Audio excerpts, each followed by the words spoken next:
Have you ever felt so mad you just wanted to shout? That feeling is called being angry. It's a very common emotion everyone experiences. Angry means feeling upset or mad about something.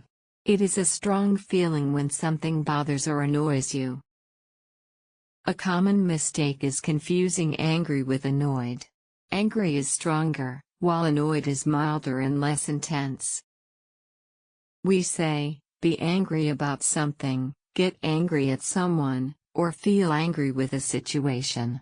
You can also say someone is really angry. She was angry about the broken phone. He got angry at his friend for being late. They felt angry with the bad weather. It's normal to feel angry sometimes. Once, Mia lost her favorite book. She felt angry because she looked everywhere but couldn't find it.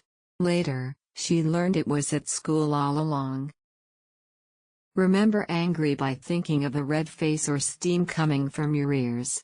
Red and steam help you remember the strong, hot feeling of anger. Now you know what angry means. Practice using it in sentences and tell us when you feel angry. Keep learning and see you next time.